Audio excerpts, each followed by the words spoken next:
तो चलिए दोस्तों करते हैं क्वेश्चन नंबर स्टार्ट 19 वाला है ना। क्वेश्चन नंबर 19 है आपके स्टडी मेट का क्वेश्चन है। देखिए क्या लिखा है, RST limited process product Z through 2 distinct processes, ठीक है, process 1 and process 2, okay. On completion it is transfer to finished stock account. Simple, process 1 से प्रोसेस 2 में जाते हैं, प्रोसेस 2 से कहाँ जाते हैं, फिनिश्ड स्टॉक अकाउंट में जाते हैं ना। From the following information for the year 2011-12 prepare process 1 and process 2 and finished good account. तो ये क्वेश्चन इसलिए करवा रहा हूँ ताकि आपको फिनिश्ड गुड अकाउंट कैसे बनाना है वो भी समझा सकूँ। प्रोसेस 1 अकाउंट, प्रोसेस 2 अकाउंट, दोनों का डेटा गिवन है। रॉ मटेरियल कितना लगा है, 7500 यूनिट हमने इनपुट डाला है। कॉस्ट पर यूनिट कितना है, 60 रुपये है। अच्छा, तो 7500 इंटू 60 रॉ मटेरियल की कॉस्ट निकल जाएगी, है ना, डायरेक्टली नहीं गिवन इस बार। अगली प्रोसेस में कितना गया है, 7050। अच्छा, यहाँ लिखा है नेक्स्ट प्रोसेस और फिनिश्ड स्टॉक। अगर प्रोसेस 1 का हुआ तो नेक्स्ट प्रोसेस में जाएगा और प्रोसेस 2 का हुआ तो फिनिश्ड स्टॉक में जाएगा, इसलिए ऐसा लिखा है, देखो, ओके। नॉर्मल लॉस 5% और 10% हो जाएगा। डायरेक्ट वेजेस गिवन है, डायरेक्ट एक्सपेंस का अमाउंट गिवन नहीं है। बोले एक काम करना, डायरेक्ट एक्सपेंस कितनी होंगी, डायरेक्ट वेजेस का 60% कर देना, ठीक है, कर देंगे, उसमें क्या है। मैन्युफैक्चरिंग ओवरहेड कितने होंगे, डायरेक्ट वेजेस का 20% कर देंगे, ठीक है, जैसा आपने बोला हम कर देंगे। यही काम प्रोसेस 2 में भी कर देंगे, okay. Realisable value of scrap कितना हो जाएगा, ये इधर है, ये इधर है, दोनों का अलग अलग है। 6000 unit of finished stock were sold at a profit of 15% on cost, ठीक है, 15% प्रॉफिट जोड़कर ये यूनिट बेच दी गई। Assume that there was no opening और क्लोजिंग स्टॉक ऑफ WIP, मतलब WIP क्वेश्चन में नहीं है, वो तो क्वेश्चन अलग ही होते हैं, तो अभी इस पर चर्चा कर ही नहीं रहे, है ना, ओके। सॉल्यूशन की बात करते हैं, बड़ा आसान है। देखिए क्या लिखा है, रॉ मटेरियल इनपुट डाला था कितना, 7500 यूनिट, 60 के हिसाब से कितना आ जाएगा, 4,50,000, ठीक है।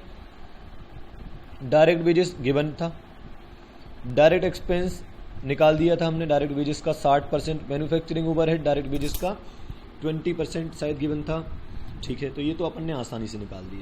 डेबिट साइड पूरा हो गया, यूनिट का टोटल ये रहा, अमाउंट का टोटल ये रहा। नॉर्मल लॉस 7500 यूनिट का 5% आ जाएगा 375, 12.5 के रेट से बिकेगा तो आ जाएगा 4688। आप लोग प्रेजेंटेशन पर ध्यान देना, जैसा प्रेजेंटेशन इन्होंने करा है वैसा ही आपको भी करना है। अब क्या करना है, प्रोसेस 2 में कितने गए हैं इन्होंने बताया है, कितना बताया है, 7050। देखो ये रहा 7050, तो ये भी हमने लिख दिया। अब हमने हिसाब लगाया कि यार 7500 यूनिट इनपुट डाले थे, उसमें 375 का नॉर्मल लॉस हो गया, 7050 बनकर अगली प्रोसेस में चले गए, तो बचे हुए यूनिट कहाँ हैं, नहीं है, इसका मतलब एबनॉर्मल लॉस, तो 75 यूनिट्स बैलेंसिंग फिगर के रूप में आ जाएगा abnormal loss.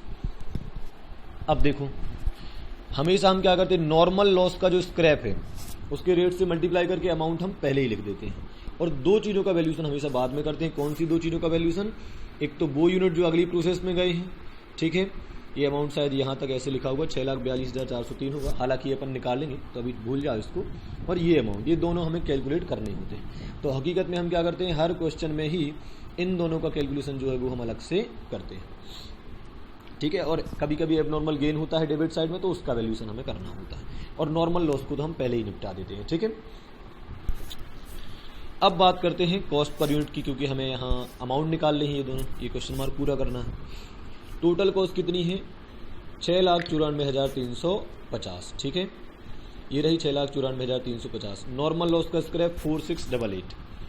Total units, normal loss की यूनिट्स माइनस कर दो तो इस हिसाब से आ जाएगा 96.7947। बच्चे ये क्वेश्चन जरूर पूछते हैं बार बार कि सर कितना तक राउंड ऑफ करें। आप 3 डिजिट तक करें तो बहुत अच्छा है, बस आपको इतना कर देना है कि कैसे भी करके डेबिट और क्रेडिट साइड को मैच कर देना। 10, 20, 50 रुपये का डिफरेंस पूरी तरह से लाउड है बेटा, कभी भी घबराने की जरूरत नहीं है। ऐसे प्रश्नों पर आप विचार ही ना करें तो अच्छा है, ओके। तो ये हो गया हमारा प्रोसेस 1 अकाउंट। बात करते हैं प्रोसेस 2 अकाउंट की। वही प्रोसेस 1 7050 यूनिट यहाँ से हमें मिली, देखो यहीं 7050 यूनिट, और 6,82,403 का आ गया अमाउंट, ओके। डायरेक्ट वेजेस आ गया 29,250, डायरेक्ट एक्सपेंस आ गया इतना, और मैन्युफैक्चरिंग ओवरहेड। अच्छा, ये दोनों जो खर्चे हैं ये डायरेक्ट वेजेस के परसेंटेज करके हमने निकाले हैं। ये 60% था डायरेक्ट एक्सपेंस डायरेक्ट वेजेस का, और मैन्युफैक्चरिंग ओवरहेड 20% था डायरेक्ट वेजेस का, लिख दिया, ठीक है। अब चलते हैं क्रेडिट साइड में।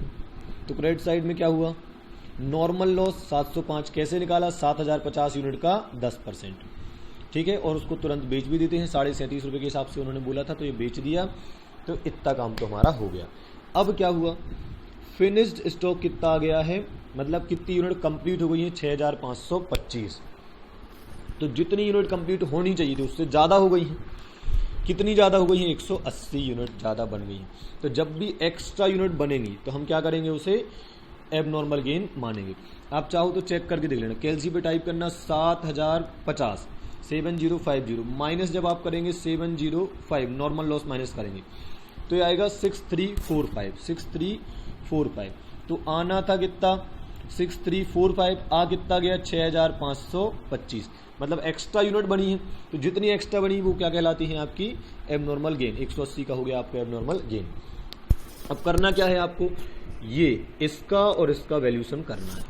वही यूनिवर्सल फॉर्मूला जो हम बार बार लगाते हैं। टोटल कॉस्ट 9,15,053 कहाँ से आई, इन चारों का टोटल है ना, जो डेबिट में खर्चे पहले से गिवन है उनका टोटल कर दिया, माइनस नॉर्मल लॉस का स्क्रैप ये रहा, यहां से उठाया था, फिर divide by total unit minus normal loss की यूनिट्स। ऐसा करने पर अमाउंट आ रहा है 140.0496। ठीक बात है। इस 140.0496 को हम मल्टीप्लाई कर देंगे 180 यूनिट से और 6525 यूनिट से, तो कुल मिलाकर आपकी दोनों अमाउंट आ जाएंगे और इस तरीके से आपका प्रोसेस टू अकाउंट भी खत्म हो जाएगा। आप चाहें तो टोटल करके देख लेना। अब चलते हैं अपन फिनिश्ड गुड स्टॉक की तरफ। बड़ा आसान, ध्यान देना आप। सबसे पहले टू प्रोसेस टू अकाउंट। देखो प्रोसेस टू से हमें क्या मिला, 6525 यूनिट 9,13,824 की, 6525 यूनिट 9,13,824 की। अब सुनना बेटा, उन्होंने कहा था हमने 6000 यूनिट बेच दी, तो हम पता है क्या करेंगे, एक सिंपल तरीका है। हम कहेंगे देखो 9,13,824 जो है ये कॉस्ट कितने की थी, 6525 की थी, और आपने 6000 यूनिट बेच दी है, तो 6000 यूनिट की कॉस्ट क्या रही होगी, 8,40,298।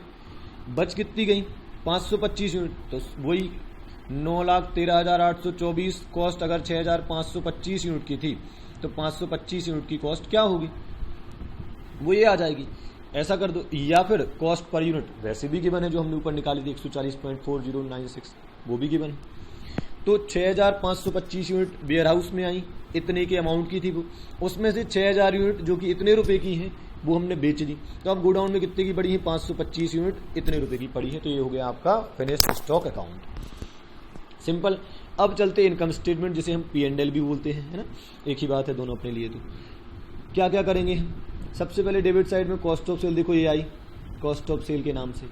अब आप सोच रहे होंगे कि कॉस्ट ऑफ सेल कैसे लिख दिया, आप ऐसा समझ लो कि फिनिश्ड गुड में कॉस्ट ऑफ सेल लिखा, फिर अलग से कॉस्ट ऑफ सेल अकाउंट बनाते, फिर कॉस्ट ऑफ सेल को CPL में ट्रांसफर करते, वो सब बात है। अभी डायरेक्टली हमने क्या करा, इसको P&L के डेबिट साइड में भेज दिया। ठीक बात है। आप चाहो तो बेटा यहाँ पर डायरेक्टली क्या लिख सकते हो, आप यहाँ पर डायरेक्टली P&L लिख सकते हो, ठीक है। और ये अकाउंट आपका कौन सा कहलाता है, P&L अकाउंट कहलाता है, ठीक है। तो आप यहाँ P&L लिखेंगे तो P&L अकाउंट आ जाएगा, मतलब जब P&L बनाएंगे तो उसके डेबिट साइड में क्या आ जाएगा, यहाँ पर फिनिश्ड गुड अकाउंट, ऐसा हो जाएगा ये, है ना। तो 6000 यूनिट की कॉस्ट 8,40,298 डेबिट साइड हो गई।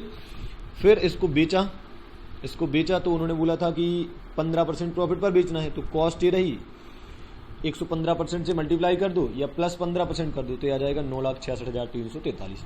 डेबिट साइड में कॉस्ट आई, क्रेडिट साइड में सेल आ जाएगी, तो प्रॉफिट अपने आप आ जाएगा, है ना। एबनॉर्मल लॉस ये आ जाएगा, एबनॉर्मल गेन ये आ जाएगा। ध्यान रखो बेटा, अगर आपको ये अमाउंट चाहिए है तो आपको एबनॉर्मल गेन या फिर एबनॉर्मल लॉस दोनों के ही अकाउंट आपको बनाने पड़ेंगे। जिन्होंने क्वेश्चन में नहीं पूछे हैं पर आप बना लेंगे तो आसान हो जाएगा। वैसे डायरेक्ट कैलकुलेशन भी संभव है, लेकिन आप अकाउंट बना देंगे तो ज़्यादा अच्छा होगा एज वर्किंग नोट। जब एबनॉर्मल लॉस और एबनॉर्मल गेन दोनों लिख दिया तो आपका नेट प्रॉफिट आ जाएगा। कई बार बच्चे क्या करते हैं, एबनॉर्मल गेन और एबनॉर्मल लॉस लिखते ही नहीं है, डायरेक्ट P&L बना देते हैं, गलत हो जाएगा वो, है ना। आपको पहले वर्किंग नोट में एबनॉर्मल लॉस और एबनॉर्मल गेन अकाउंट बना देनी है ना, तो आपका सही P&L आ जाएगा, है ना। ओके।